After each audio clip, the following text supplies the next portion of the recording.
Hello and welcome to Real MTG Drafts. We're here with another ranked draft today.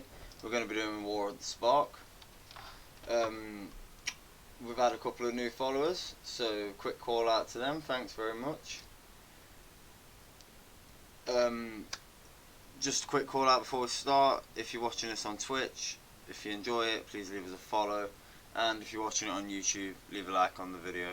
If you want more content, click the subscribe button. Right, let's get on with it. As always, let's just get straight in and we'll get on with the picks. Right, what's our pack 1, pick 1 today? Role reversal. I'm not so sure about the role reversal. I don't think that's too great. Well, this is in here though. We've got Tybalt. We have a Jaya's Greeting. Either of those could be first pickable. They're both good red cards. There's a Goblin Assault team there as well, so this looks like a pretty good pack for red. Chandra's Triumph is okay. It's better if you can pick up a Chandra as well. Exchange control of 2 permanents. I could see that being useful, but it is a gold card, and I don't like to pick a gold card from the first pick. Kind of locks us in a little bit too much. Totally Lost can be used in combination with cards to get rid of things, and Callous Dismissal's not really too good. So, tough first pick. I think it's possibly the Jaya's Greeting.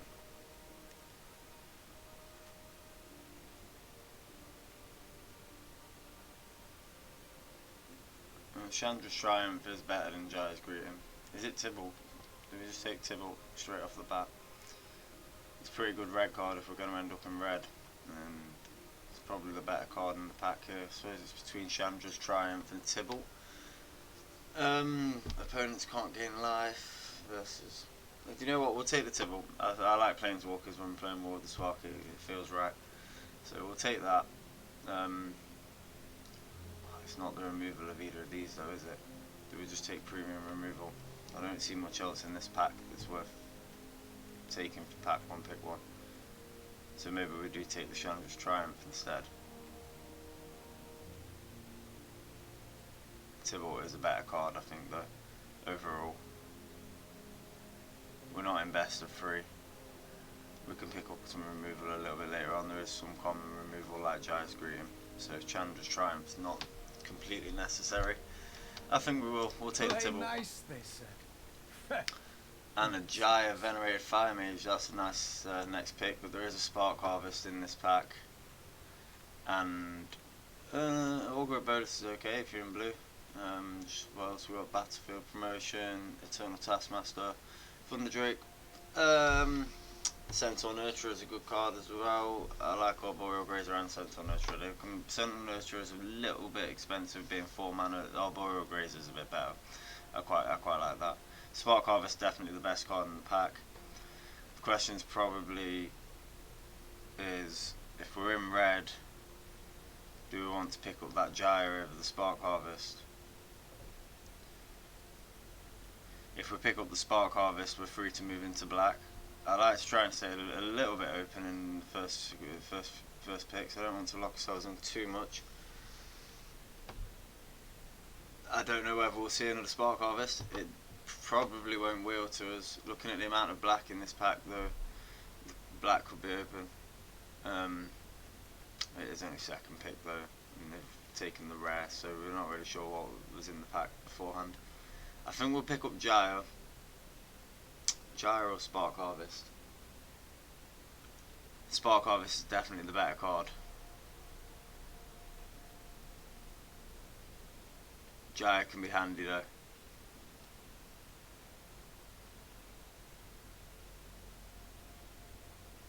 I think we'll pick up the Spark Harvest. We'll play this as smart as possible. We'll pick the best cards and we will try and stay not locked into a colour too much. And Casmina, not a good card there. Could end up in blue-black if we took Casmina. Law Reinforcer is a good mention. If you're going to play white, picking up a Law Reinforcer is good, although I don't think white's the better a particularly good colour. Ashok Skulk is also good if you're in blue. Ugin's Conjurant's a good pick if you can't sort of find a pick. I like to pick an Ugin's Conjurant. It's just a handy card. It soaks up a bit of damage. It can come out quite big late game.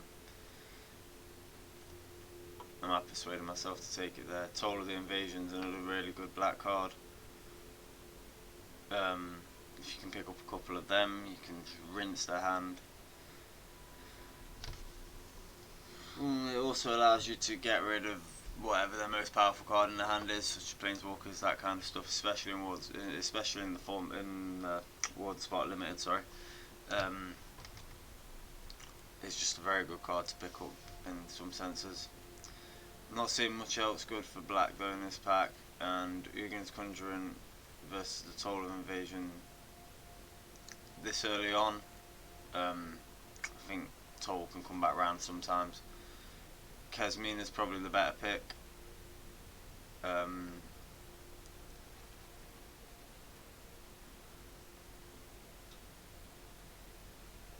We'll pick the Kesmina because she is just the better pick, and see what comes to us in the other packs.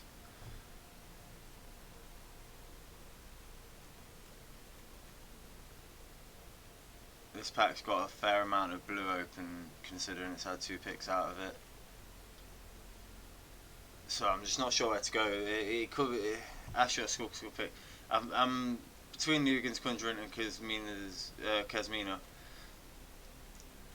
Not seeing massive signs for red apart from Tibalt. I mean, Turret Ogre's good, and we had the Goblin Assault team in our first pack as well.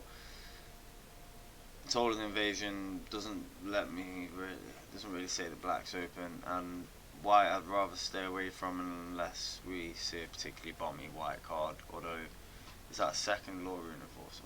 Because, oh no, it's still the first one.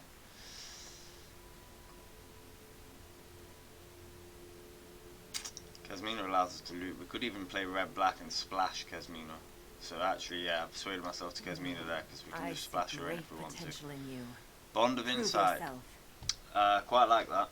But there's a second Spark Harvest, which this is starting to make me think black is open, considering Spark Harvest and Toll of the Invasion there.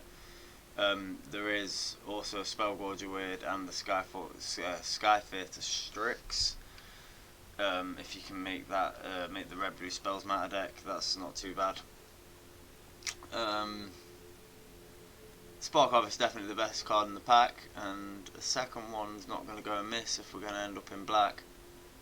So I think it's the pick here. Toll of the Invasion will be good as well. If you're in white, Enforcer Griffin's okay if you're at the high end. Same with the Bulwark Giant, they're both okay cards if you're in picking late. Battlefield Promotion I don't think is particularly good, so this isn't an overall great pack for white. We'll take the Spark Harvest though.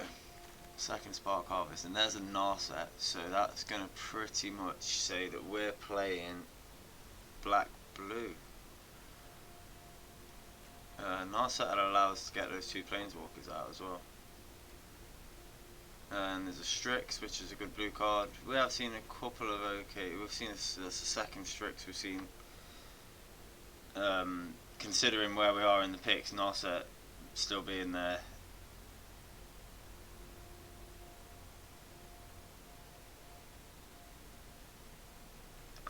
That's interesting. Narset or the Strix, I'm not sure here. Goblin Assault team's pretty good if we are in red.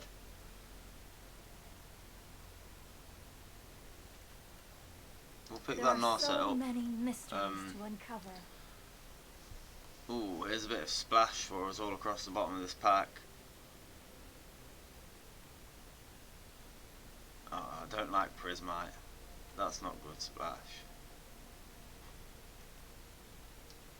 Could be Tibalt that's getting dropped here, so if we're playing black-blue, we should be looking at that now.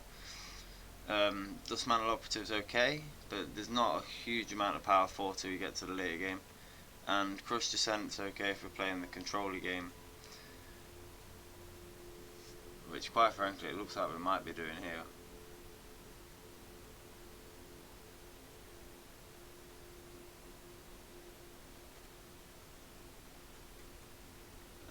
seeing not a lot for white or red still. I think it's between the Crush Descent and the Dust Mantle Operative.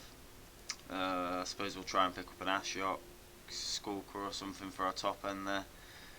And I think just because we have Narset, we'll take Crush Descent. I don't particularly like Crush Descent, but it might help us in this deck. And here again, I'm not seeing much that's great in red or white apart from Samet Sprint. I quite like Samet Sprint, I've used that quite effectively. An Arboreal Grazer, quite late for green there. I don't like Unlikely Aid, so I think our pick will be the Chariot Extractor or Relentless Advance. I don't particularly like either of those, so that makes that quite a tough pick. Rally of Wings, maybe if you were in a white deck here, you'd just your only pick, I suppose. Bolt Bend, in between Rally of Wings and Samet Sprint, maybe if I was playing red-white. Do I take the Samet Sprint over the Chariot Extractor, maybe? I don't know. Late game 1-5, a bit of lifelink. What can we really do with that though? Sacrifice it to Spark Harvest. Versus a 4-mana mass 3, so create a 3/3 effectively. Weighed up there against the Chariot Extractor, I think Relentless Advance is almost even. I suppose a 1/5 is less likely to be killed in combat, so maybe is the bet. It is also. Yeah, we'll go on. We'll take the Chariot Extractor. I'm not too happy about that pick. Quatley's alright here. I quite like Quatley if you're in white, and Makeshift Battalion as well is okay. Goblin Assault Team is good. Casmina's Transmutation is our pick here. It's a great card to put on the God Eternals. Just take them out of the game and then kill them with Spark Harvest, and they don't go back to the deck. Kaya's Ghost Form I do quite like, but currently we haven't really got any creatures to put it on, so it's going to be Casmina's Transmutation. And here again, we're not seeing any creatures now. I suppose we are a little bit late for that. Apart from the Erratic Visionary, which I don't think we need any more. Draw a card, discard a card. We've already got Casmina doing that to us. Oh, we should take the Interplanar Beacon. It'll allow us to actually play Tybalt if we draw it. And there's not really anything else in the pack for us. I don't particularly like Totally Lost, and the Erratic Visionary is not that good, so we'll take the Interplanar Beacon there. Here an Augur of Bolas. We haven't got a huge amount of instants and sorcerers. It's half our cards are at the moment, really. And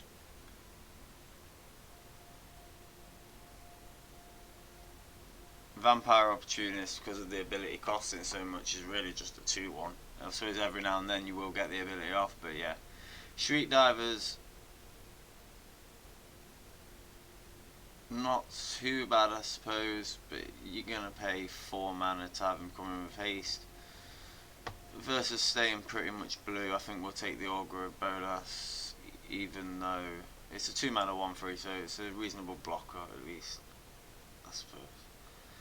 I don't know, it would allow us to draw out a Crush Descent or a Spark Harvest, so we'll pick up an Augur of Bolas. And there's an Ashiok Skulker, so we'll be picking that over the Crush Descent. Honoured Godfarers I do like. If you're sort of a black, red mass deck, you can sacrifice the odd card or 2 lands. Drawing 2 cards can be quite helpful. We'll take the Ashiok Skulker, it'll give us something in the late game. And there's a late Strix, so considering the blue cards that we've seen, also a Tidebearer Giant. Tidebearer Giant's not so good, but it is, again, if you've got nothing else in the top end, it's not bad, and it's an extra draw card towards the later game. It might help you out. The pick for us here will be Skyfitter Strix, 2 mana 1/2. Cast any of the spells, it's going to get a little bit bigger that turn. We'll take that. and the second Starfighter Strix. So blue is most definitely the open colour at the moment.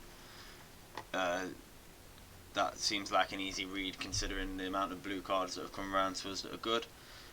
So I think currently we're probably looking at blue-black, but we're pretty much only blue, so it doesn't really matter. We'll see what we get in the second pack. Parhelion 2. I've seen one play of Parhelion where I thought it was good, and other than that, I haven't found it to be too good. It's a little bit too late, and it's just not always going to work. Saheeli is okay, but there's not many artifacts really to pick up with her, so it's what are you going to copy her into, unless like maybe a Guild Globe. I don't know if that actually triggers the end of the battlefield effect, because it'll already be in the battlefield. Heartfire is a good card in this pack, and Blind Blast is okay as well. Flux Channeler is particularly good if you're going to play the non-creature deck, but you need things with +1/+1s, or plenty of Planeswalkers, which I suppose we have, but I don't think that's really the card in this deck. Eternal Taskmaster could be good. Could be a good card for us there. It does enter tapped, so it is a bit slow, but it would allow us to, say, get back a Strix or even an Augur Bolas. What else do we see in this pack? Another Charity Extractor if we had nothing to pick. Heartfire is particularly good. We've already got 2 Spark Harvests. I suppose it's... I'm not sure on this one. This one's a tough pick. I'm not going to be picking Parhelion. We didn't see much white in the last packs. I'm pretty confident it's smart to stay with what you've picked in the first pack, as well as staying open. You do want to stay open, but you want to stay open to pick your second colour, depending on what you've seen. But we have seen some good black cards come around to us, so maybe it's just that there's not the best black cards floating around in the packs. Not that they're getting picked by the AI is what I mean there. I do think it's a pick between Taskmaster, Saheeli and Heartfire for us here. Heartfire, because we do have Interplanar Beacon's not going to help us with Heartfire actually. So maybe I should start straying away from that red and just use the Interplanar Beacon to splash these Planeswalkers.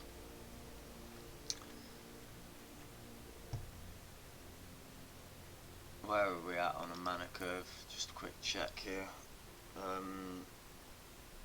Okay, we are building some level of creature base. We have got a lot of non-creatures, so at least at the moment we have. So I am thinking maybe we do take Flux Channeler, and a bit of Proliferate on some of these Planeswalkers might allow us to just trigger him an extra time.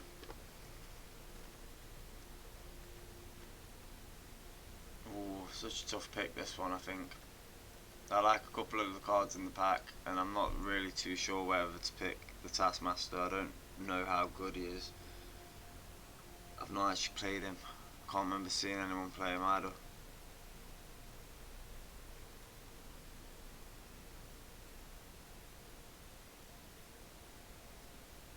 Whereas I have seen Saheeli, and it is going to create us servos, which would act as blockers.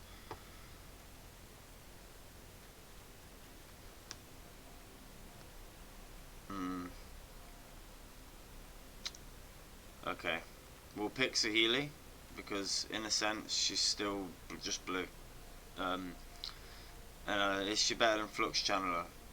Probably no, so actually I think we'll pick Flux Channeler, even though we haven't really got anything to use Flux Channeler with though. What are we proliferating on? Apart from proliferating these Planeswalkers, but with -2/-2. Alright, so we will get an extra use out of them. But it'll be sacking. Okay, we'll pick the Flux Channeler because I do think it's a better card.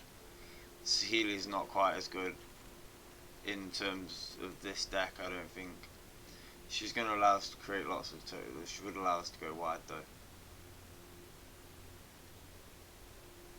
The flux channel, if we can potentially pick up a little bit of the blacker mass, then, or even the bluer mass, then flux channel would become helpful. So actually, yeah, we'll take flux channel.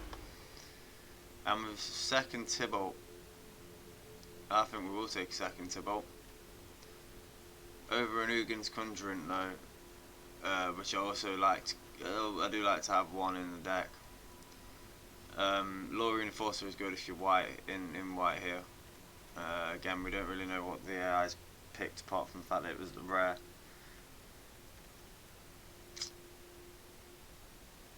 We're not in green, so Bloomhawk is a good card if you're in green though, and Raging Crunch is not bad if you're in red. So this is an okay pack if you're playing green or red. I think we'll take the second Tybalt over the Ugin's Conjurant. I think this deck's pretty focused already on the fact that we're just going to be creating lots of 1/1s. So we'll take the Tybalt. Devilishly fun. And the second Saheeli I'm not so happy to see. Although Banehound and Shriek Diver are okay black cards. Heartfire again could mean that red's a little bit open.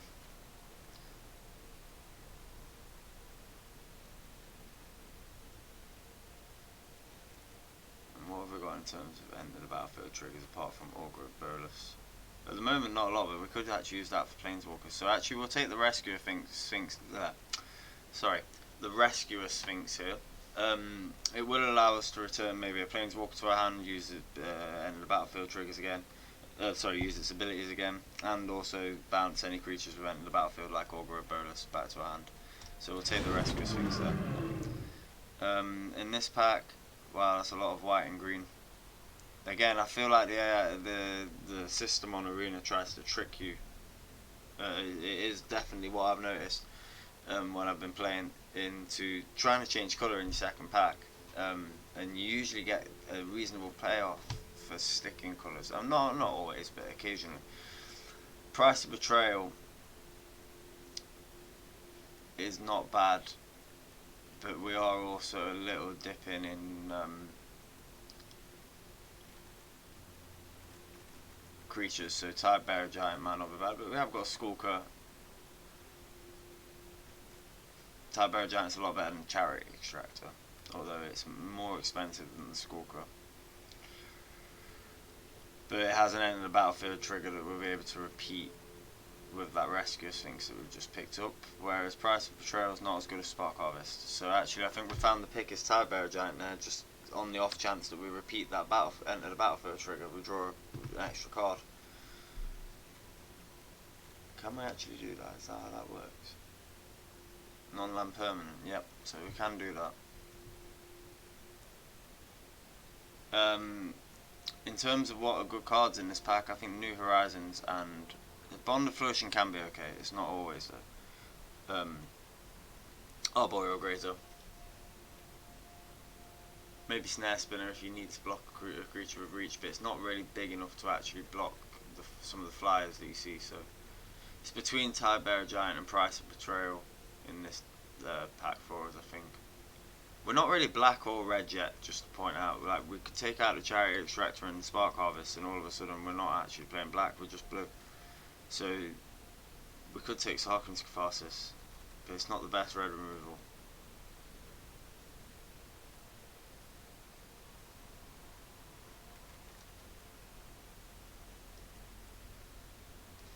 That just gives us another 1 mana destroy Planeswalker, and if they're not playing Planeswalkers then it's not going to help us. So I think we'll take Tidebearer Giant. In this pack, Thunder Drake, it's hard to cast your second spell. So I think really you are paying for a 4 mana 2/3. But if you ever do cast a second spell, you do get to put that counter on him. And you can proliferate the counter and other things like that. Callous Dismissal, again, I'm not so happy with that. It's not the best of mass. Topple Statues, okay as a sideboard card in best of 3. I don't think it's a main deck card.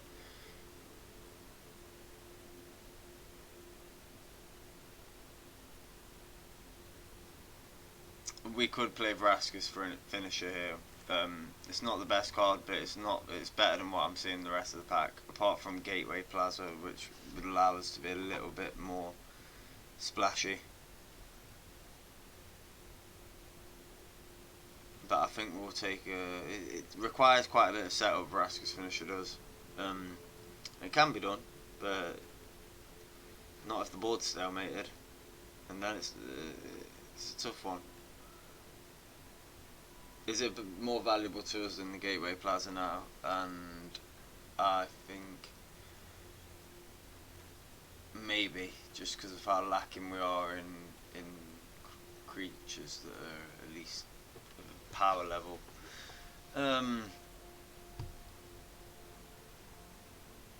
But I also think being able to splash happily into that Tybalt will be good. And if we've got an Interplanar Beacon and the Gateway Plaza, I think we'll be good for that. And Vraska's finisher isn't the best, so we'll take the Gateway Plaza. Here I like No Escape. It's not too bad. Although it does mean you have to hold your turn open. Guild Globe's 2 mana, draw a card.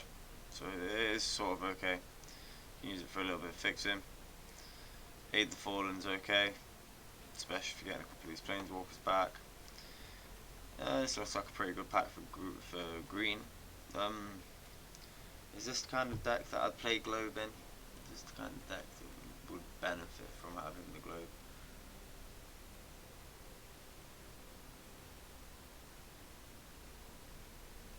At the moment, I think so, considering that our 2-drops are...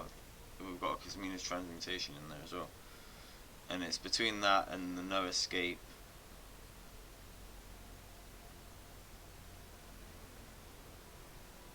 We could No Escape if we knew... we haven't picked up any of the cards that allow us to put it back though, because I don't like playing them.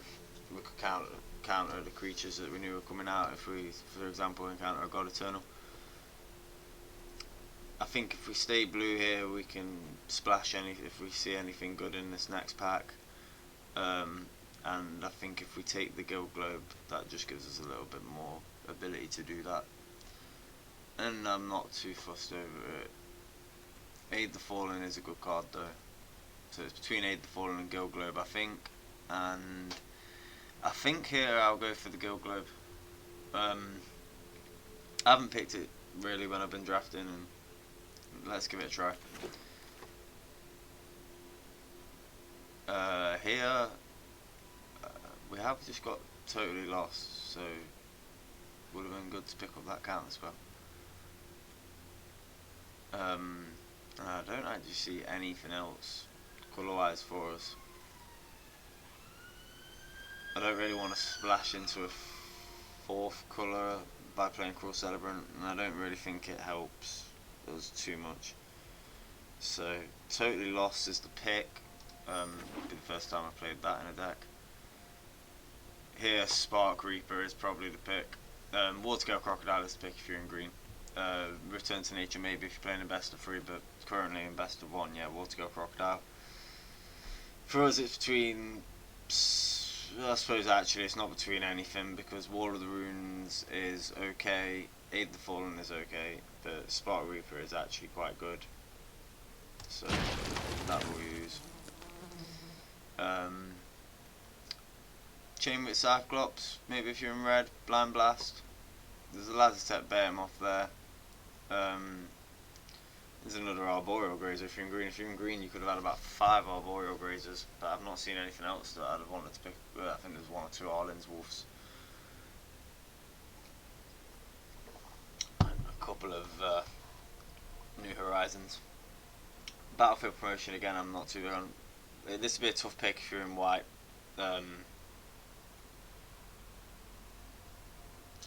We could play Blind Blast. We might be able to splash that red a little bit easier. But I think just to stick with... we still haven't really got any great black cards apart from Spark Reaper and Spark Harvest. So if we took out... I don't really need to take out anything. I suppose these are all playables.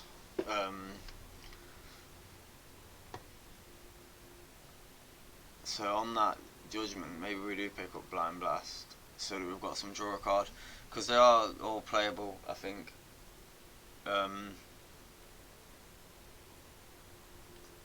It's that or the Lazartech Behemoth, and the Lazartech Behemoth is an okay card, but we have got a Skulker and a Tide Bearer Giant at that top end at the moment. Rescuer Sphinx is a flyer, Skulker's going to get in unblockable. I think we've got some reasonable top end cards, so I don't really think we need to pick up something as bad as a Lazartech Behemoth. So I do think we'll pick up Blind Blast, can sit in the sideboard, and maybe we'll play it, maybe we won't.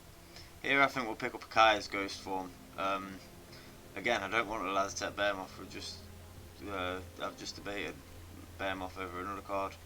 And Kaya's Ghost Form is just going to allow us to get something back that's going to die.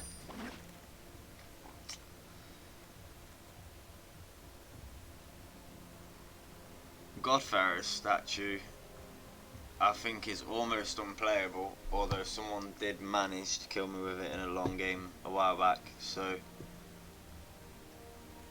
there's not really anything else in the pack for us. I don't think Sealy's Silverwing is particularly good, so I think we will take the Godfarer's statue and it'll probably sit in the sideboard.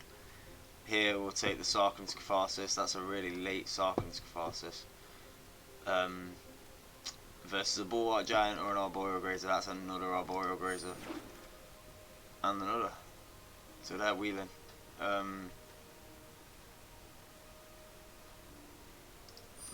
Top of the statue, I'll put that in the sideboard as well. And a late Naga Eternal there. Just confirm that blue's open. Here I think our pick is Vizier of the Scorpions is good, Herald of the Dreadhorde. This is a good pack for us. And there's a third Spark Harvest. And the Gyre's Greeting. So we've definitely picked the right colours.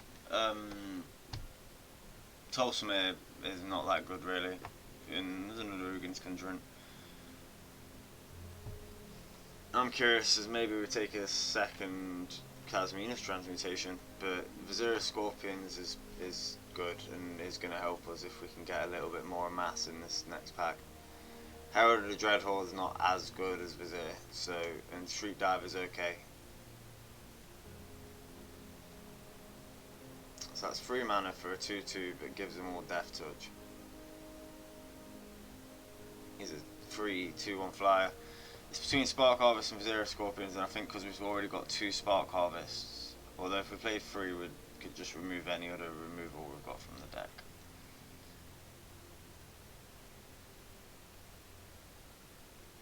I don't think we need to play 3 Spark Harvests, it's just too much. But it's better than anything else we could play.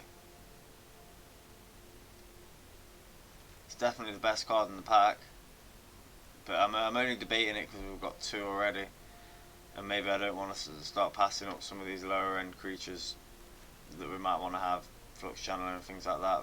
We said we wanted a bit of a mass. And there's a Casmina's Transmutation, so I expect one of those cards maybe wheels. Might not, but if it's not them, it will be the Gyre's Greeting. I expect we'll see one of these 3 removal cards again, so I think we will take the Vizier. Kaya Bane of the Dead is going to allow us to play on there. Khan's Bastion is good. Even Eternal is probably the best card in the pack apart from Kaya. And again, we're struggling a little bit for creatures, but we have got the removal, so we probably don't need to play 6 mana exiling of creatures.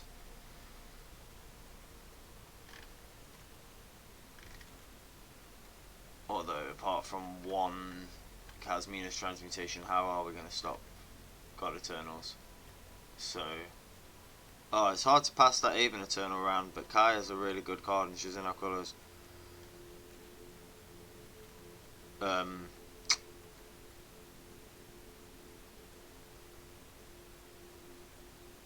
And also Gleaming Overseer is a really good card as well. this is a really tough pick. We've got maybe 4 cards that are worth playing out of this pack. And the last pack was good as well, so that's a good sign for us, I suppose. So it's definitely down to making the right pick here.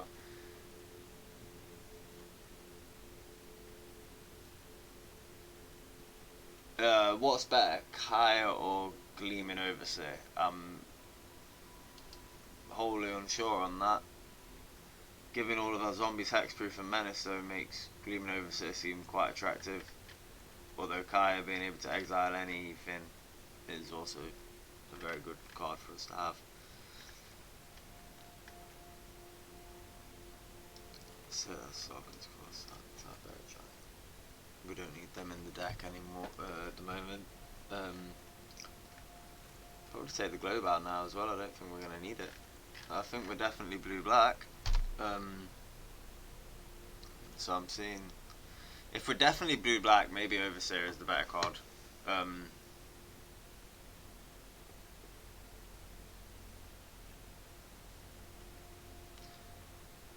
So a 1/4 and a 1/1, so 2 bodies versus a 3/3, but that's giving him more hexproof and menace, and we're giving him death touch. I think we do play Gleaming Overseer here. We should be good for the mana. We'll try and pick up some different removal. Khan's Bastion's a little disappointing. We've not seen any amazing rares this draft in particular. It's okay, but it's not great. Although if we are going to go down the route of a mass and things like that, then we might be okay with Khan's Bastion. I'm really unsure on this pick. This is sort of throwing me a little bit. Too many good cards in one pack. What's the best card then? The best card is Kaya. The second best card is Aven Eternal, I think. And then Gleaming Overseer for us? Is that the order?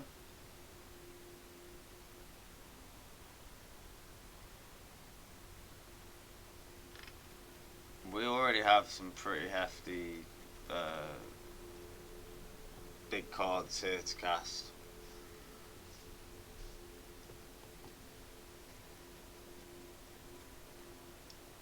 Totally lost, probably don't get paid. What's that curve like?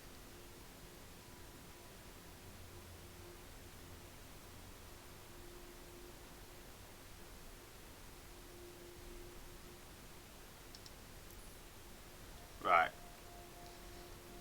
I think it's between Aven Eternal and Kaya, because Gleaming Overseer is good, but not. We haven't got all of the amass to make that a really good card. Aven Eternal is just a good card, but Kaya is a better card than Aven Eternal, so we will take Kaya. I like a good fight. Notice I didn't say fair. And in this pack, I'm really not seeing a lot for us. I think that we're probably picking Ghost Form or Relentless Advance. We've already got a Ghost Form. I don't particularly like a Relentless Advance, but it's a 4-mana, it's going to give us a 3/3 creature, and right now I don't see anything better for us. Trust the Pegasus is pretty good if you're in white, and there's not really enough life gain in this set for a Johnny's Primate. We'll take the Relentless Advance there.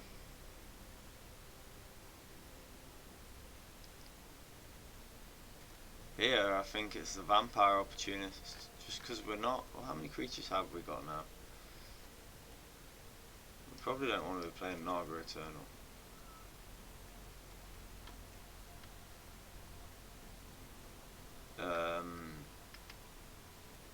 We are lacking in creatures, so I think we'll play the Opportunist.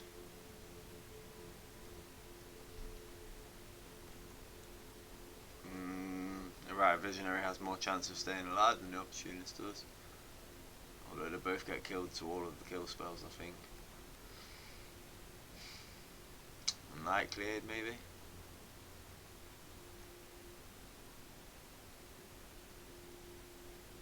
Honor the Godfire is a good card.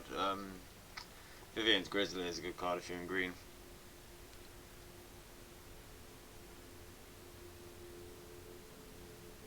Price of Betrayal might be the card for us to pick.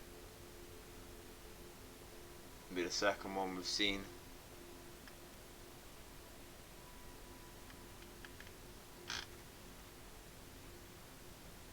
And we'll go with the Opportunist. Probably not play it. Here, there's a Heartfire.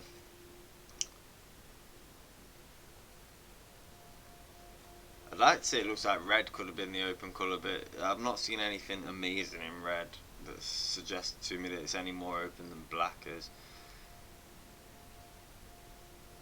Davriel Shadow Fugue is okay if you've got Davriel. And Flux Channeler, we have already got one. There's no harm in having a second one. Iron Bully is a good pick if you haven't really got anything else to pick with the late Flux Channeler there. And this is just getting a little bit better. So Dust Mantle Operative is okay, but Spellkeeper Weird is okay as well. So what would it allow us to return to our hand, Instants and Sorcerers wise?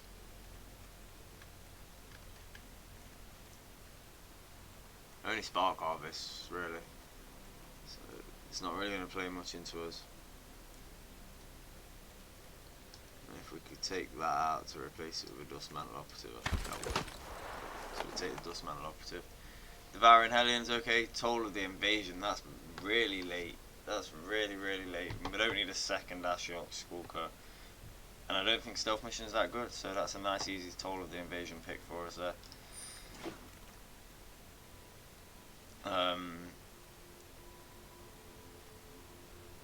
Do we pick up a second Crush Descent versus that Drake?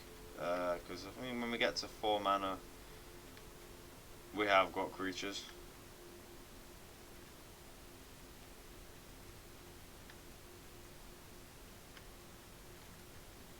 Yeah, go on, we will. For the first time I will actually pick up the second Crush Descent. We'll try countering some of these big spells. Neoform's an okay card as well. And there's another Blind Blast. Lots of Blind Blasts. And a really late Casmina's Transmutation versus the Shriek Diver, which I actually think we need to pick up. No, we don't. We need Casmina's Transmutation. We're going to make his whole board 1/1s at this rate. Here, I think we take a Behemoth. Again, I don't like Saheeli Silverwing, otherwise maybe I'd pick that, but and you'd probably pick Mateship Battalion or Turret Ogre if you're in like white-red, or Invade the City Turret Ogre, depending how you would do spells in a red-blue deck. Turret Ogre doesn't fire off unless your math starts getting really big. So we picked the Behemoth there. And in this pack we'll take the Ghost Form, and finally a little bit of an unlikely and another Ghost Form, so we've ended up with 3 Ghost Forms and a late Narg Eternal. Okay, so for the end of that, I think it came off okay. We have come out with a blue-black deck. I don't think I saw a line for any other deck that would have been particularly overpowered compared to this. We're only 8 cards over, so that should make it quite easy to remove a couple. I think Chariot Extractor would be the first removal there for me. I just don't like it. But Behemoth is actually worse. So we'll take out the Behemoth first. We'll take out the Narg Eternal. And we'll take out the Unlikely. So let's ship off the cards that I just don't want. We'll take out a Ghost Form. So with 4 cards.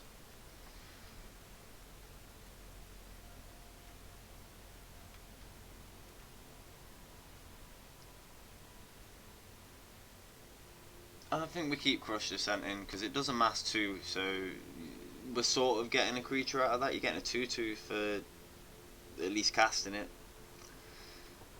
So I think we drop Relentless Advance.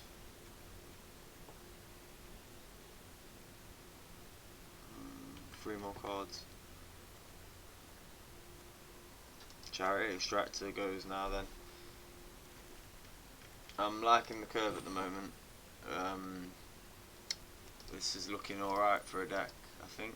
Just need to get rid of this, just the 2 more cards. And I suppose looking at it this way, we've got no 1-drops. Missed that one when we were playing, except our I should have maybe picked up that Banehound that we saw.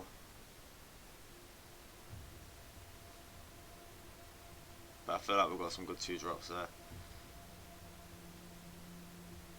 Oh, what are the last 2 cards that we take out?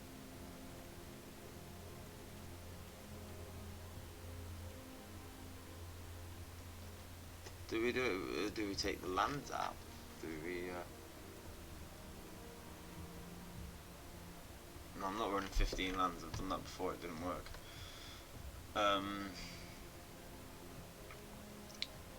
Dustmantle Operative, Fan 1. And it could be Vizier of the Scorpions, I suppose. Do we want all of our 3-drops to be like that?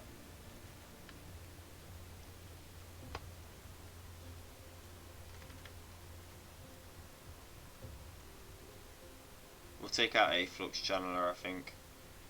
I think the deck's tight enough that we can take out the Flux Channeler and it's not too much of a penalty. I suppose it's a Vizier of the Scorpions or a Flux Channeler, but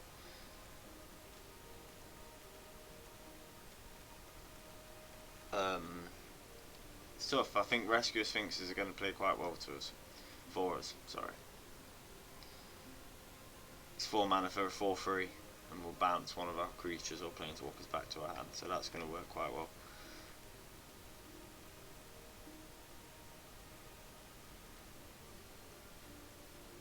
We have got some attack counters and stuff now.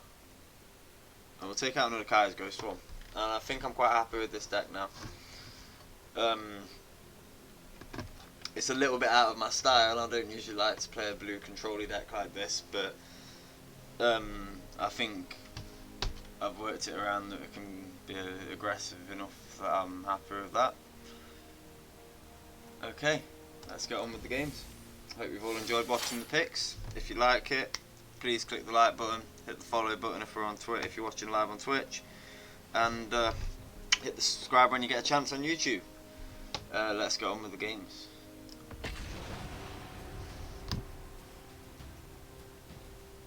So what did you think to that build? How did you think it went? I think blue was definitely the open colour. I just don't think there was any particularly amazing cards that came out in the packs that we saw. Didn't see any Ashiok, saw none of the bombs, particularly that I would, none of the rares that I would consider bombs. Parhelion 2 might have even been the best rare we saw there, and that's not too great. And I'm glad we didn't pick the red, blue, gold card. I forget what it's called from the start. We certainly weren't ending up red, blue. But I suppose we could have. I suppose that was our only other option in that draft. Was maybe we could have drafted a red, blue deck. Oh, when you're ready, sir.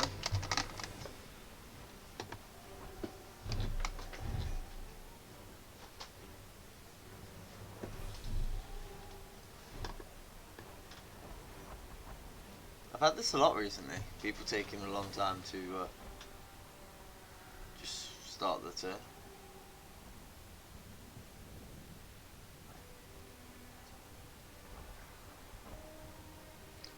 Oh, because it's draft, I can't concede.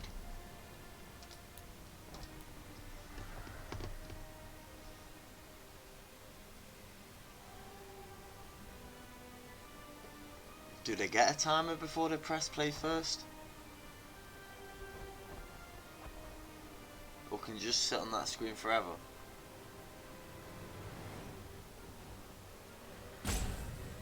Aha. Oh, we may win our first game here to a concession because it doesn't look like this guy's going to do anything. So SRDR 39.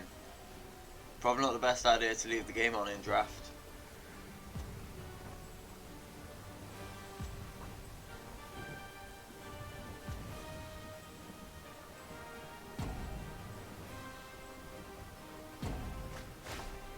I get to choose to keep my hand, or we'll keep our hand. We've actually got the interplay in our beacon there, so we can cast that Tybalt. But Spark Arts. He's not going to do anything though. Like I say, I don't think he's going to do anything. If he does, and he got like some amazing hand, this will be I'll be a little bit salty. I think I'll feel a little bit salty because he didn't pick his hand.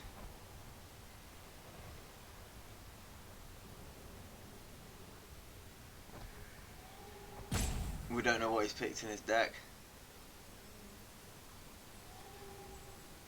How many times does it let him time out before it lets him sort of kick back into this game as well? But this year will actually be the second time I've had someone time out on me today, if this guy goes. Someone did it to me earlier on when I was playing my dailies.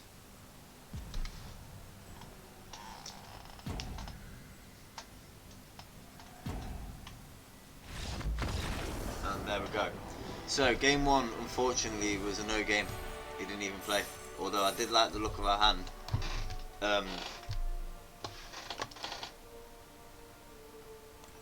Let's go on with game two and see if this person actually plays.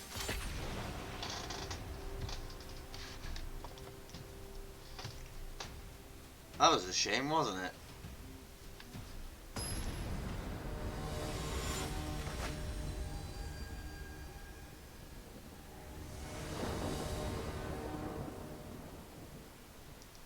And we are ready for game two, and I think we can play that because we've got an all black hand and we've got the Gateway Plaza to allow us to splash out that Tybalt. That seems to be becoming quite common. Can't play this turn, I'll play next turn. Thankfully we haven't got any 2-drop here to warrant needing to take the turn off.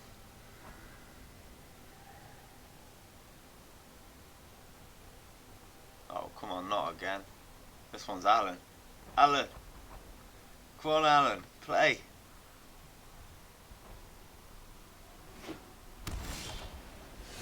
Well, hey. Alan knows how to play a game of Magic. I thought we were going to get another one then. Another timeout. What were the chances of that? So, I think now we should see what's in Alan's hand, and whatever the best card is, we'll take it off him.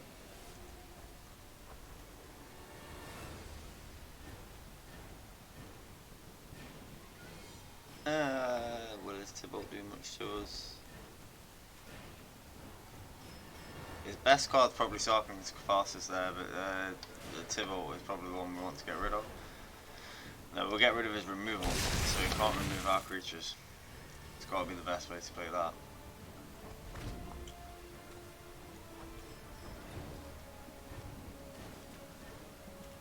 So battlefield promotion, I said I don't like that card. He's playing red-white. I think this is a pretty good matchup for us. We can probably beat a red-white deck. Do we play our own Tybalt there? Or do we just play Spark Reaper?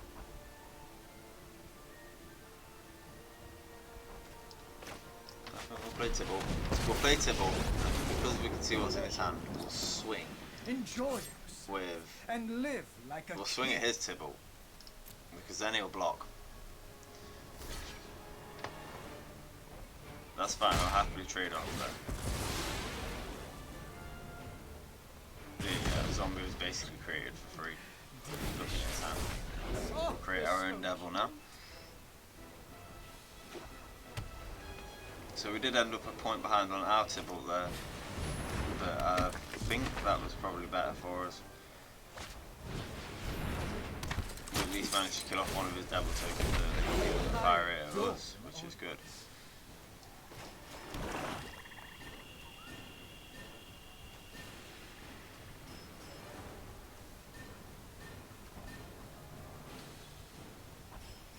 I'm just thinking here, do we play Spark Reaper or Flux Channeler? Are we going to get a chance to keep Tybalt alive?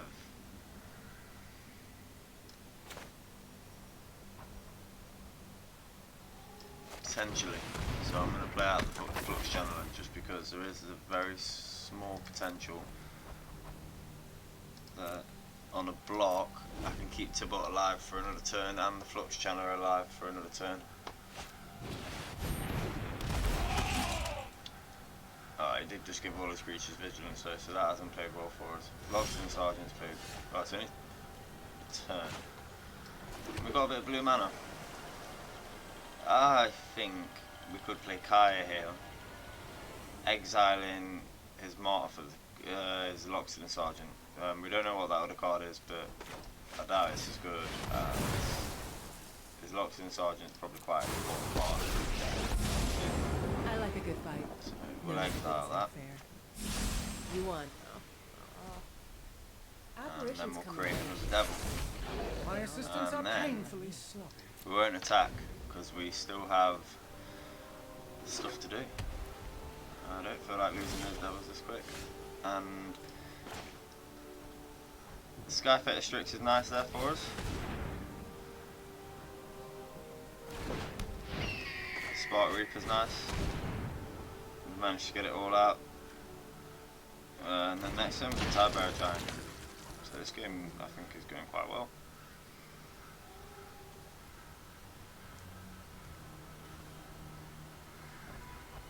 Do we exile his Martyr for the Cause, or do we exile his Burning Prophet? I think we exile the Burning Prophet, but I also think we just hold up the exile, because I think we hold up the exile.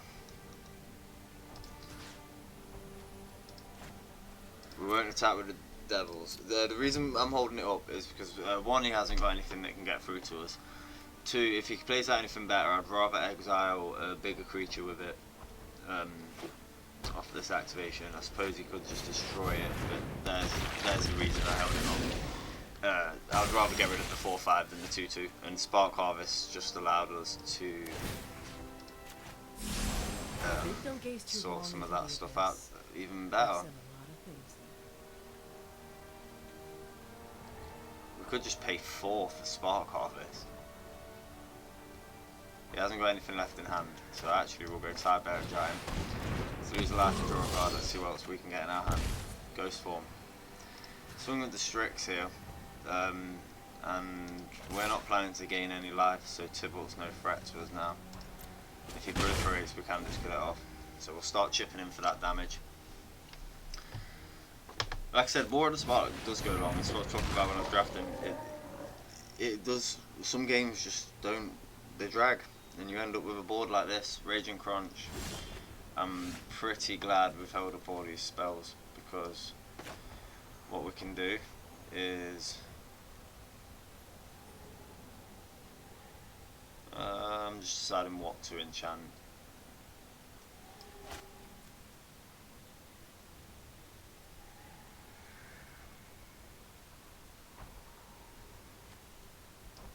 Right, we're going to enchant Kaya. Watch this for a play. Triggering all of these. And I know it's my go, Alan. I'm just working this stuff out.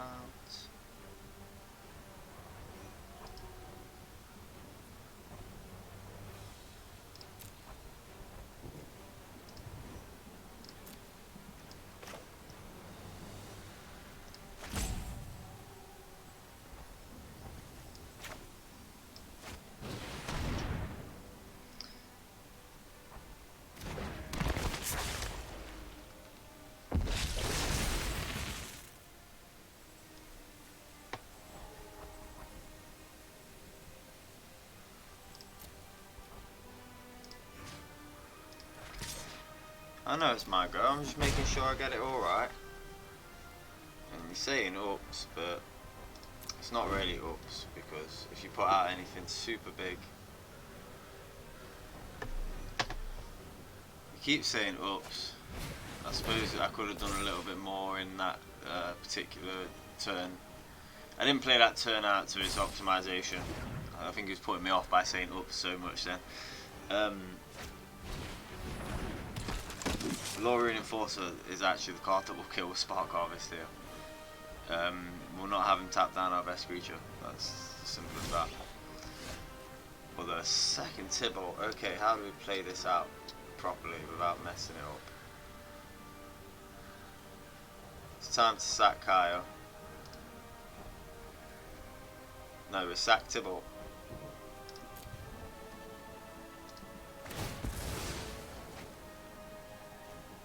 I'm doing this because we can actually use the Gateway Plaza to play Tibble out again. And we're going to get some triggers here. We'll be able to proliferate. This is going to allow Kaya to trigger. Oh, this is actually quite good. And we'll be able to sack Kaya and bring it back straight away as well. So he kept saying hooks, but actually I do think we've sort of got this game in the bag. We're controlling this board. We will say goodbye to... We'll say goodbye to the Crunch, because I know I'm going to be able to do it again, right now as well. And we'll say goodbye to the Lorien Enforcer as well. I'm going to give him an ups. He gave us enough upses then, didn't he? I know I was slow, but I thought I was playing quite well. Oops. Being incorporeal is a great way to leave a dull party. Not usually a bad sport like that, but you can't moan too much. You're losing the game quite significantly. You can block my 4-5 and kill it. So we'll swing with our 2-2 with Death Touch.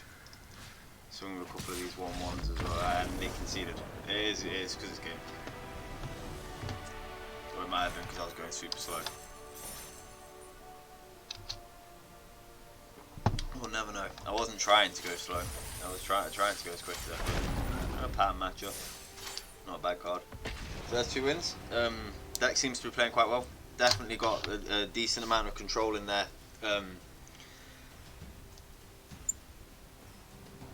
I just felt like we were removing everything on the board then. I don't feel like it could put a threat out that wasn't something we could deal with. And we still had a Spark Harvest in hand as well, so I felt like we could deal with that all the time. Toll of the Invasion again. Although this time we haven't got the black mana that we'd normally need. We're going to keep it, because if we draw land it's probably going to be Swamp or Blue. And we've got Casmina's Transmutation for a bit of early control. I maybe should have mulliganed this hand. If we don't draw a land we're in trouble. If we don't draw a swamp we're in trouble. I really want to get that Toll of the Invasion off on turn 2.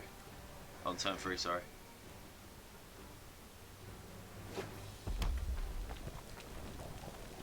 I mean, if I've given us, if this is my first loss, it's because I didn't mulligan for that black land, and I probably should have. We are playing blue-black, not blue-red. I already know it was a mistake. I can feel it. He's playing blue-red though, so that's. Played Bond of Passion. We got the swamp though. There's no point in Casmina's Transmutation and an Augur Bolas, it's just not big enough. So we'll let him have that turn, unfortunately. He's going to have some good cards to Casmina's Transmutation though.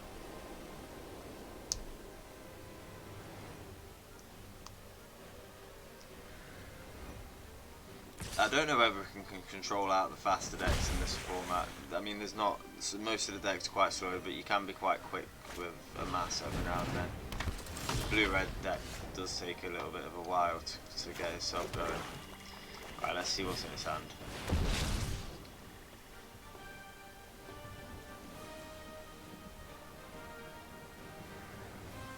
We're not only playing too many creatures. No escapes probably. We can destroy the Dam Breaker.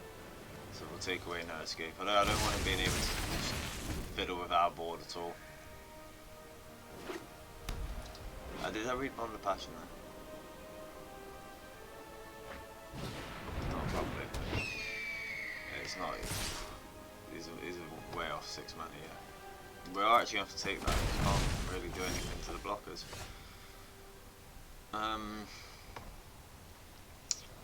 Where do we go with this 4 mana? Have we got anything to do this turn that's not going to be cheap? War Screech is pretty good. I suppose we could get rid of the abilities there. kind of want to hold the Casmina's transmutation up a little bit. So no, I don't feel like we have got anything good that we can do this turn. We'll leave black mana open. Definitely think that we've got nothing then.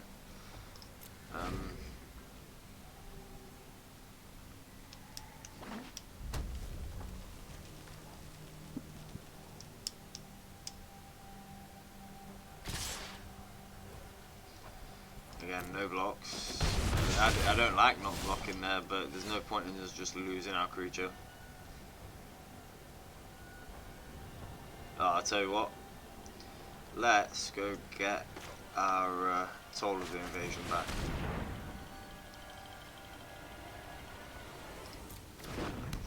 Oh, pants. I made a mistake there. Read the card wrong for one. Always read your cards. Always read your cards. And that's what I didn't do then. What a plonker.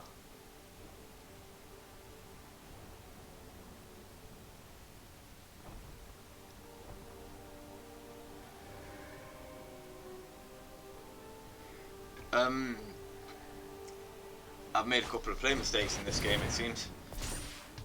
He's wasted his Bond of Passion there though. By all means, gain control. Yeah, do it. Let's go.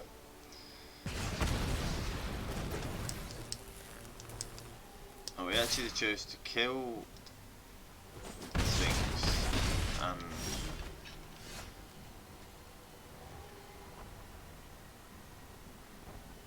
I'm unsure as to what. Hold on a minute, let's just play this properly. Right, what can we do? We could Casmina's Transmutation and Spark Harvest. Kill a couple of these off. We could just tie Bear Giant. We'll tie Bear Giant. No attacks. Alright, we're not blocking the flyer. We are getting really low on life. He is running out of cards in hand as well. Why did I misread that? Get that back.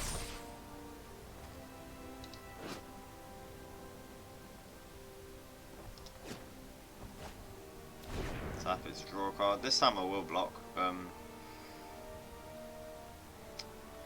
we won't really have anything to sack if I do block.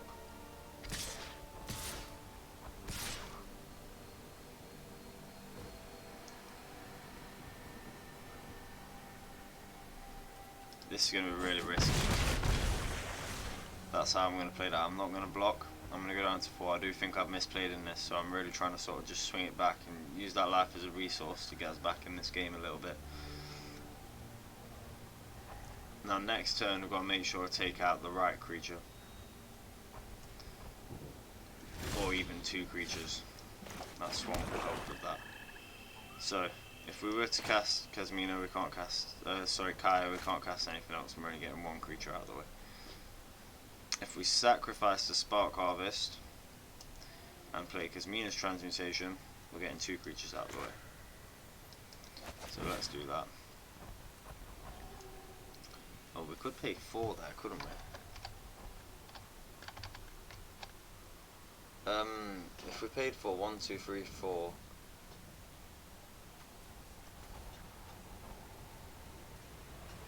We can pay 4. Pay 4. Target War Screecher, can't block. And it tapped the blue mana. No, what a surprise. Left us the ability to play Casmina's Transmutation though, and that's the important bit there. He's going to play the Dam Breaker, so we won't play Casmina's Transmutation. We've got 2 blockers. So, like I say, we kept ourselves alive. I suppose he's trying to hold that up to proliferate, but he's going to need a big blocker. And I suppose he has got control of the board, but it's only been on 4 life. But the more turns he gives us, the more of this removal I can get out of my hand. Unfortunately, we can't hold up Crush Descent unless we play Casmina's Transmutation next turn and then Crush Descent him. I suppose he is getting to the point where he's going to play some of these 6 mana spells and not have anything left to pay that, and we'll get to amass a little bit more as well. think that might be the play actually. Casmina's transmutation into Crush Descent. Is he going to sack everything? Oh, huge mistake, sir. Yep. So that man makes this our play.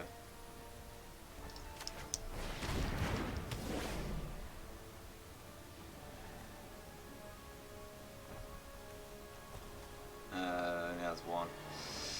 Just looking at that, do we play out? No, we counter. We do. That's still a 5-5.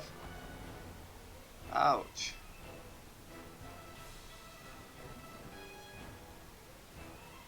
Well, at least we can block it. That's changed my mind on what I'm going to do then. Actual Scorpion's coming out because that's still a 5-5. I didn't think about the fact that they were counters. Ah, okay.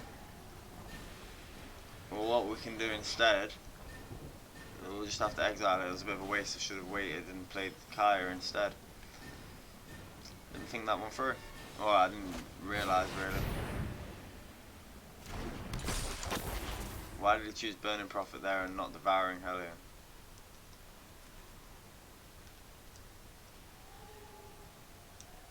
I suppose he doesn't want it to be another Devouring Hellion, does he? But you don't really want to be scrying twice.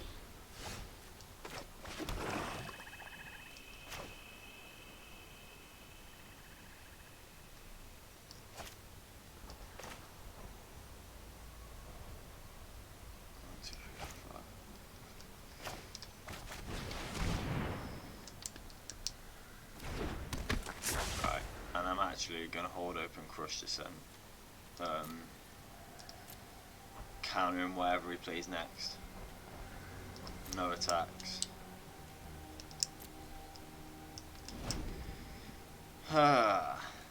This is, like I say, I'm not a big blue control player. It's not something I'm used to doing really. It's trying to hold open the counter spells and play around that. I'm much more of the aggressive type of deck player. Or things that like revolve around messing with your lands. I like messing with the land.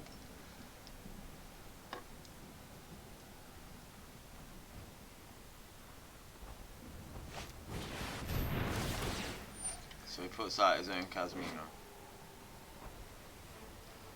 My answer to that? No. Well, you can pay the 2 mana if you want to.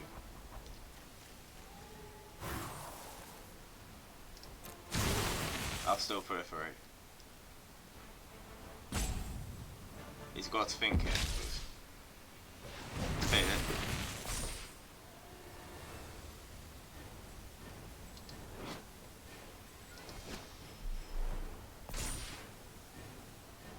Oh, if he pulls himself out now, it's might make mistakes. But to be honest, was this, I don't think I should have won this game properly anyway.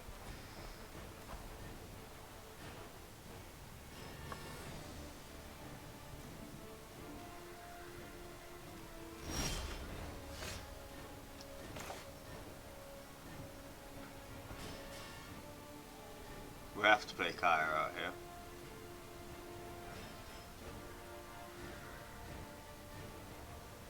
Yeah.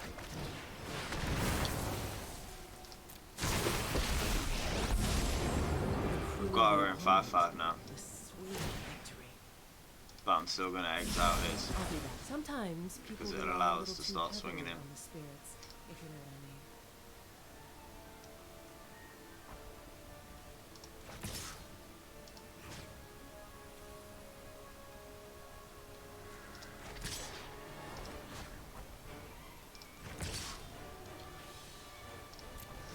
Okay, so if he blocks off here to try and save Casmina, he loses both his Burning Prophets, or at least one of them. And if he tries to save his health, he also loses a Burning Prophet. If he doesn't block, he loses Casmina and he loses 5 health.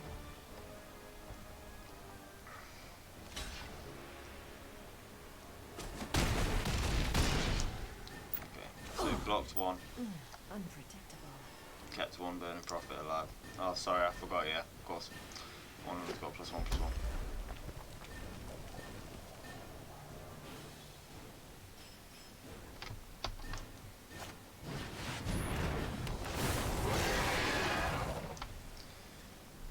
And there's the dam breaker.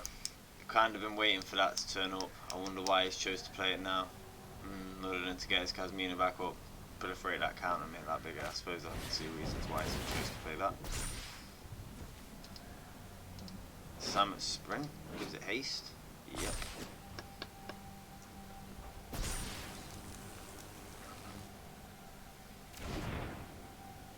Oh, he's won. Oh, he's won. Because I attacked with too many creatures on too little health. I made a mistake. Massive one. Good game. Thought I had you there. I shouldn't have attacked. What a mistake to make. What a mistake to make.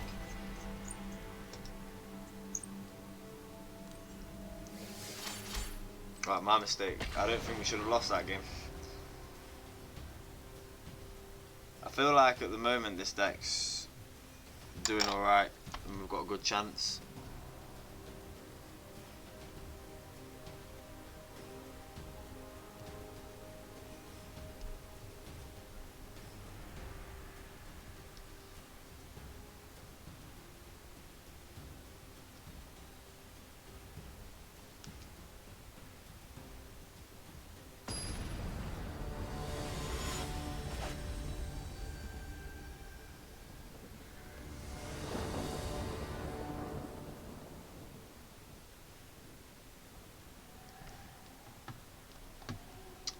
Interesting. I like the hand.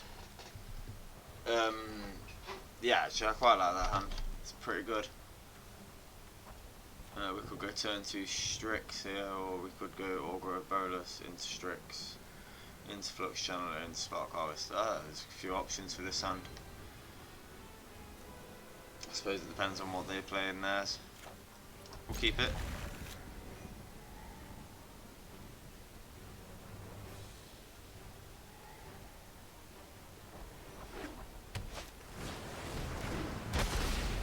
Wall of Runes.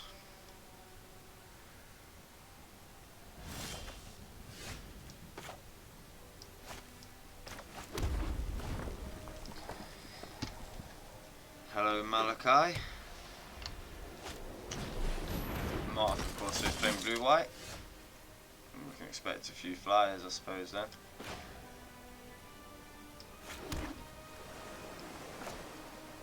It does make me just want to go over the top. We'll go Flux Channeler next, and then turn after we could go Bolas into Ghost form. Actually, we should go Bolas into Ghost form this time, namely because triggers. We'll go get another spell before, we'll take a Spark Harvest off that. I'm quite happy with that. And then we go for 2. So whereas he thought he'd gained something there with the Mark of the Cause, he really hasn't. We've evened out. We've got 2 Spark Harvests in hand.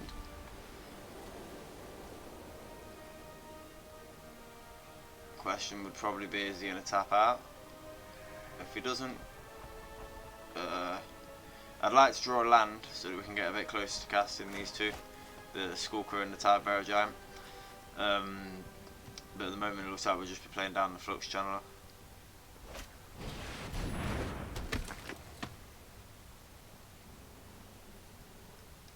Rising Populace, good white card.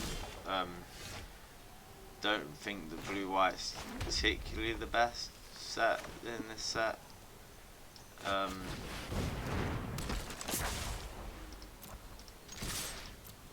I'm thinking that we could. No, we wait. I was going to say what I could do is sack off the Strix here to kill one of his creatures. But we haven't really got any reason to proliferate this early on.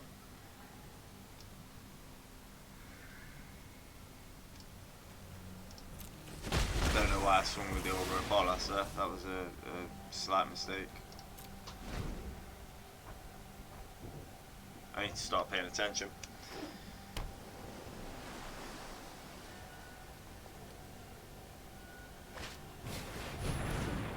Can't be talking about nice for the Iron Bully. I wonder if he's drawn God Eternal into his hand. I'm not going to lose the Channeler this early. I'm going to hold open Crush Descent, counter whatever he thinks he's got that's super amazing. And I feel like we have got to keep swinging. I've just got to be getting some damage off, and we can't afford to not. You know what? Let's also do this. And try not to worry too much about things like that.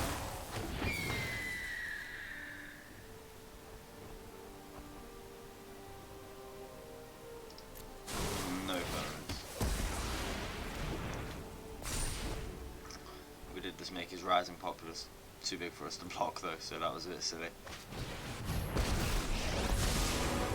Don't even hand me control what I meant.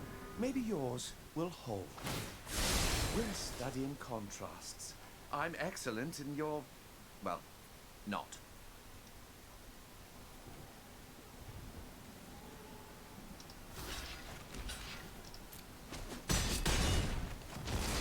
Block the Martyr of the Cause because we've just got no triggers for the Proliferate at the moment, so just save taking a little bit more damage.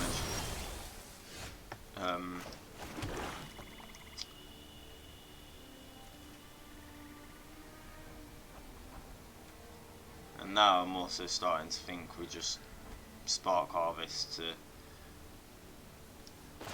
get rid of that Rising Populace.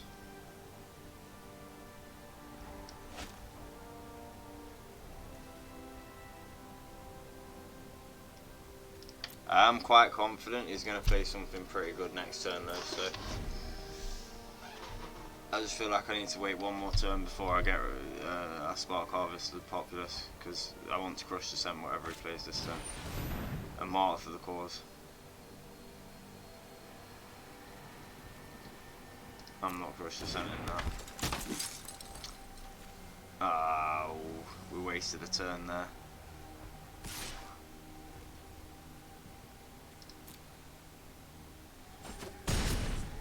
That's our own fault.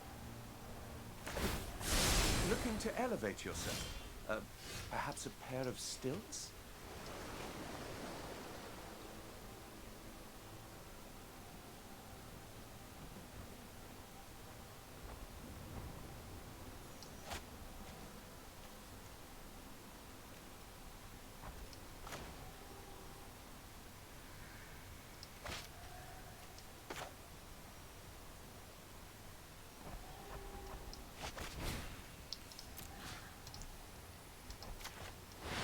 It's time to kill off the Rising Populace and just pay the 4 there.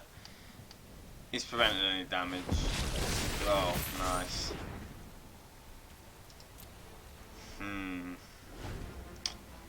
Did he just take the play with Lazatep plating? It was a good card, we didn't manage to pick one of those up. He may have. I don't see how we can deal with the Rising Populace now. It's going to be a tough one. I'd be less frustrated if you had fewer flaws.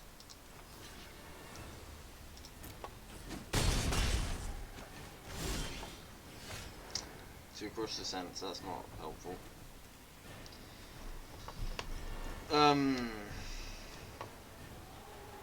We're dead, so what we'll actually do is kill ourselves.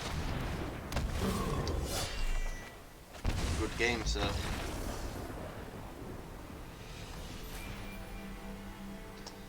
Again, I think that was more down to my playing than it was to the deck. I need to pick it up now, no more play mistakes. No errors. It's just what I made in the last 2 games. And it has lost me games now, so I need to sort it out.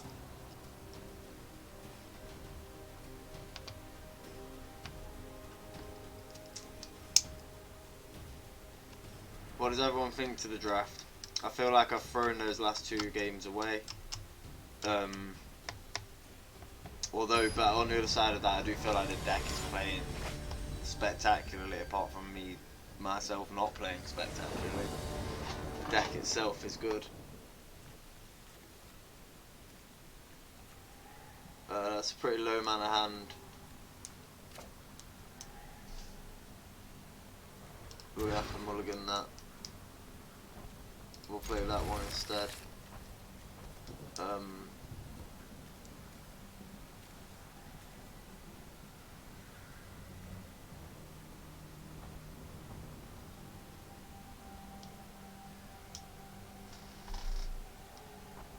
I think we'll take out. We'll put Narset on the bottom.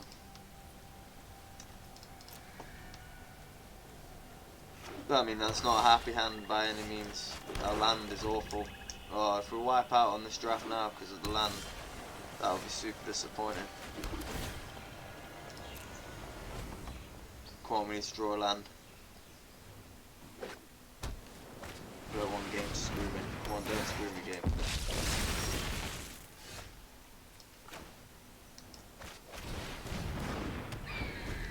We can survive probably 2 turns like this. Comfortably, and then it's going to get a bit messy, and that does all depend on what he chooses to play. I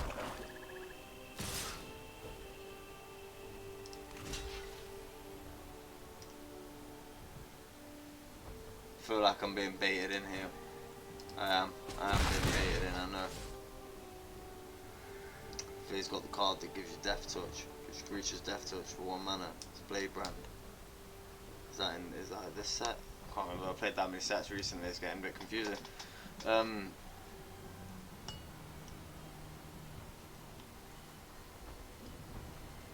come on, play what you're gonna play.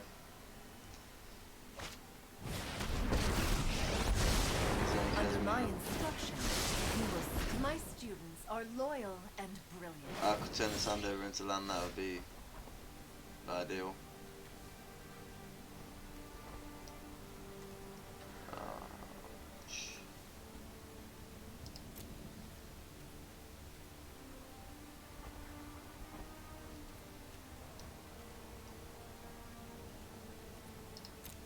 We're going to have to lose the Strix on the next turn. I don't see what else to do. We've been thoroughly mana screwed here. 2 lands in the open hand, 2 lands in this hand.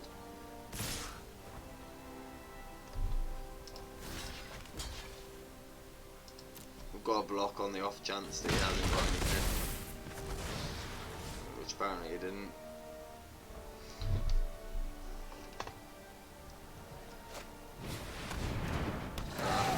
He had a Braskus finisher. My students 2, are 4, loyal 5, geniuses. 8. Wow, we're almost dead.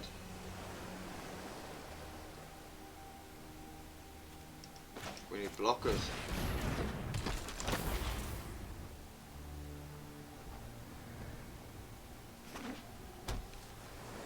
So you know all the way around it. And he's going to be playing out creatures.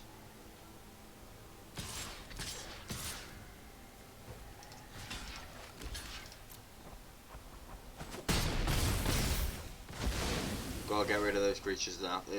That was more just got to chump block anything. We'll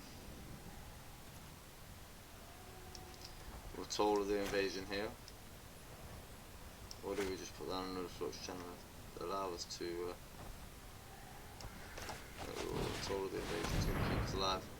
I'm just deciding we've got to play a tight game of Magic here. And that wasn't a tight game of Magic. That's how you lose a game of Magic.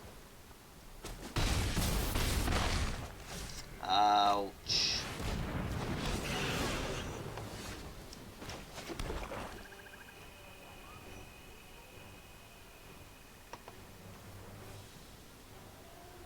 I don't think we can do anything. I think we're out. I think we've just bailed out of this draft. It was all down to 2 really bad plays. Join my cause. Oh, this is super disappointing. I can't say how disappointing it is, really.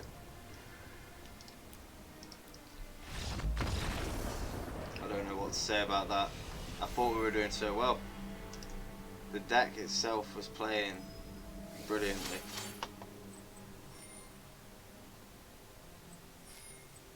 I feel like that really should have been a run up to about 6 or 7 wins. It shouldn't have been bailout at 3 losses at all. So I do think blue-black control is brilliant, and that deck was playing brilliantly. I'm not disappointed. I'm not disappointed in the draft actually, because do you know what? The deck itself, the build, I felt went really well. I thought the deck was playing really well. That was, I really feel that was all down to play mistakes, and if I could nail down the improvement on the play mistakes, I don't think we'd have lost that draft at all. I think we'd have done quite well. We'll claim the prize anyway. We'll open the pack. That's 200 gems. We'll have another draft on Friday at 2 PM GMT. If you want to catch us on Twitch live. If you're watching on YouTube, click the like button if you've enjoyed the video. If you're on Twitch, please click the follow button. It really helps. We really appreciate it. We do play games from time to time with our followers. So if you are a follower or you are a Twitch, YouTube subscriber, at least for now, we will be playing games with our YouTube subscribers and our followers until we've built the channel up to a level where it's no longer possible. If we get that far.